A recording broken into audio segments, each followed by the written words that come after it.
कन्स्ट्राक्शननि खामानि नै धामा धुम सोलिगासिनो दायो नैबेयावनो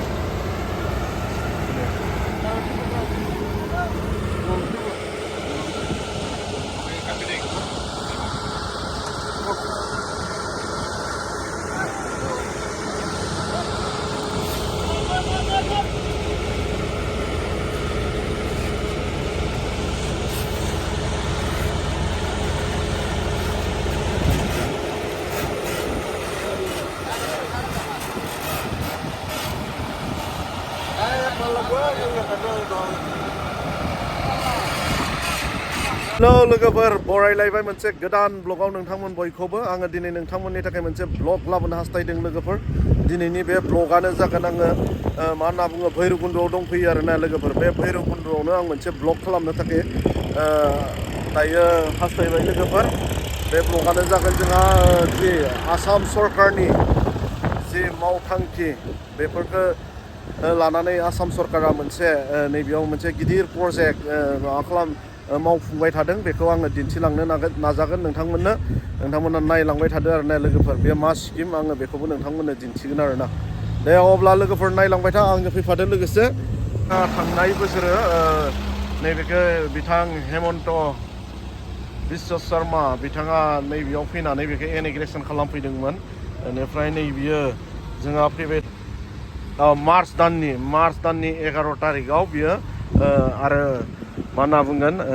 फाइनाल जानो थांगासिनो दङ आरोना बेखौ बिथांमोना इन'ग्रेसन खालामदोंमोन नैबेखौ जोंहा मा होनना बुङो 2022 नि आगस्ट मासाव थारमाने नैबेखौ इन'ग्रेसन खालामनाय जानायमोन आरोना लोगोफोर बेनिफ्राय दायो फैयै फैयै बियो फाइनाल जासिगोन आरोना लोगोफोर नै बिथिं जोंहा सोलिबाय थादों कनस्ट्राक्सना मा होनना बुङो जोंहा बियो आसाम आरो अरुणाचल थांनाय लामा आरोना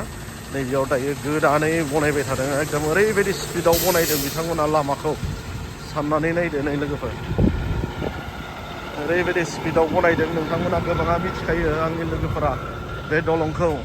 दलङा बबेयाव बनायजादों नोंथांमोना मिथिखागौ आरो नैबे हाजोखौ नुयोब्ला नोंथांमोना मिथिगोन बेनिफ्राय नै बिथिं जाहैबाय जोंहा पुराना ब्रिजआ नैबे सिगांथिं थाहैबाय आरो लोगोफोर न बिथिं थाहैबाय बेनिफ्राय नैबे जाबाय गोदान ब्रिज दा बेयाव मावफुंबाय थादों नै ओरैबायदि थाबनो कमप्लिट खालामबाय आरो बे लामाखौ दलंखौ बेनिफ्राय आङो दा बेखौनो भिडिअ खालामनो होननानै फैबाय लोगोफोर नोंथांमोननि थाखाय माने जोंहा बेयाव मोनसे गिदिर मोनसे ग्रेन्ड अपेनिं होनना बुंनांसिगोन आरो बेखौ ग्रेन्ड अपेनिं सेरेमनि जोंहा मा होनना बुङो आसाम अरुणाचलनि थांलाय फैलायनि थाखाय बे लामाखौ बनायनाय जादों माने खम समनि गेजेरावनो बिथांमोना बेखौ मावफुंबाय आरोना लोगोफोर नै बिथिंनि ब्रिजआ ओरैबायदि कमप्लिट जाबाय दायो नैबेयाव नुदोंना नै माने खामानिखौ मावोब्ला नै बिदि स्पिडआव मावनानै होयोब्ला रायजो राजाफ्रा मोजां मोनो आरोना लोगोफोर माने मोनसे लामा दङ जोंहा बुंनांगोन बेखौबो आङो नोंथांमोननि थाखाय भिडिअ लाबोनो हास्थायगोन लोगोफोर ओरैबायदि बोसोर जालांबाय खिन्थु दासिमबो कमप्लिट खालामनो हायाखै आरोना जोंहा जिथुनाखि उदालगुरि टु रौता रड नैबे लामाया दासिमबो क्लियार जायाखै आरो बेखौथ' बावैसो साननि 2022 नि आगस्ट दानावसो बेखौ इन'ग्रेसन खालामनायमोन बिथां हेमन्त बिश्व शर्मा बिथाङा फैनानै बेखौ मोनसे गिदिर प्रग्राम लानानै बेखौ इन'ग्रेसन खालामदोंमोन बेबायदियैनो बिथाङा 2024आव बे जेरैखि जाबाबो कमप्लिट जानांगौ होननानै बिथाङा बुंलांदोंमोन आरो बेबायदियैनो दानो कमप्लिट खालामबाय आरो ना दलंखौ नायदों ओरैबायदि मोजां बनायबाय ओरैबायदि स्पिडआव मावबाय आरो ना नै बिथिंनो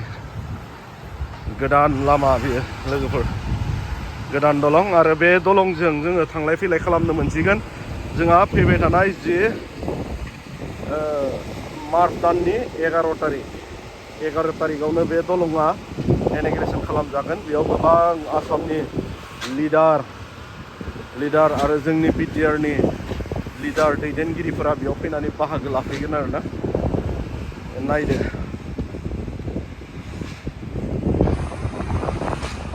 समायना ओरैबायदि गोख्रै मावफुंनानै होबाय आरोना लामाखौ दलंखौ मोजां जादों आरो जोंहा थांलाय फैलायनि थाखाय दायो अरुणाचल आसाम थांनो थाखाय सिन्था गैला लामाया आरो गोबां जोंहा आसामनि मानसिफोरानो अरुणाचलाव बेरायनो मोजां मोनो आरो नै बिथिं जोंहा उदालगुरि टु अरुणाचल जाना थांनायनि थाखाय खुनु प्रब्लेम जानाय नंला आरो दलङा जोंहा ब्रिजआ बे कमप्लिट जाबाय आरो बिथिं जोंहा जायफ्रा अरुणाचल थांनो मोजां मोनो नोंथांमोना जुदि बे लामाजों थांफेराखैबा उदालगुरि टु अरुणाचल बेजोंनो नोंथांमोना थांलाय फैलाय खालामनो हागोन नै बिथिं नायदो नै जोंहा माइब्रा हाजोखौ नुदोंना लोगोफोर नैथिं ओइलाय माइब्रा हाजो ओमफ्राय नै बिथिं खोलाहा थाबाय पिकनिक स्पट बेनिफ्राय आरो नै बिथिं थाबाय नै हाजोआ जोंहा समायना रमायना हाजो जिङाव ओरैबायदि मोजां दलं बनायनानै होबाय आरोना बिथां हेमन्त मामाया बाख्नायनांगोन आसामनि सिएम बिथांखौबो खम समनि गेजेरावनो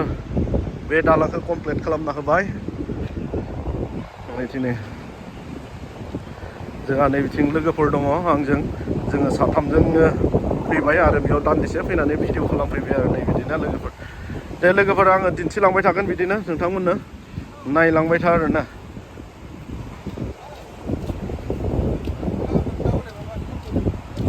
नै बिदिनो जोंहा लोगोआ बिथाङाबो सासे आदै फनाव ब्रिज गोदान आदै ब्रिज गोदानाव बेरायबाय जोङो दिनै नै नै बिथिं नै जोंहा एसपि बिथां दङ खिन्थु पुलिस एसपि नङा दे नामासो एसपि बिथांनिया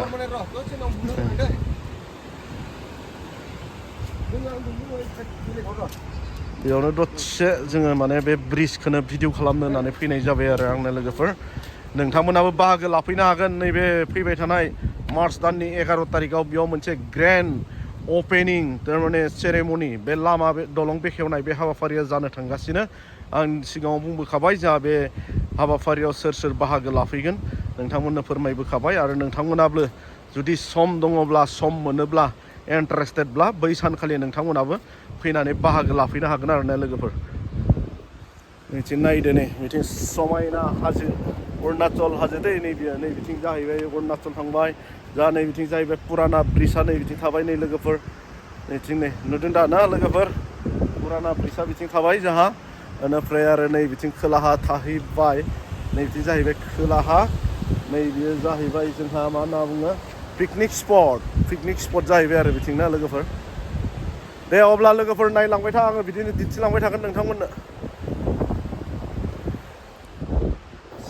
जोंहा नै बिदिनो फटक लादों दलं गोदानाव जोंहा नै बिथांमोना मोजां जासिगोन ना आदै आसाम टु अरुणाचल थांनो थाखाय टेनसन गैला आरो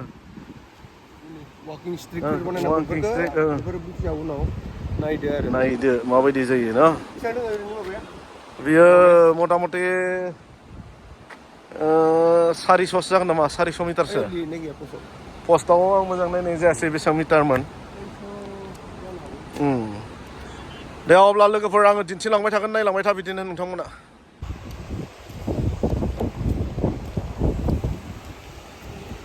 माने लोगोफोर माने नैबे जोंहा ब्रिज गोदानाव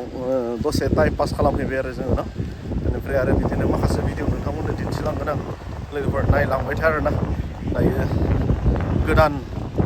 ब्रिज नालाय बियो 11 तारिखआवसो जोंहा प्रग्राम जानो थांगासिनो बेयाव ओंखायनो दामा धुम मावगासिनो आरो दायो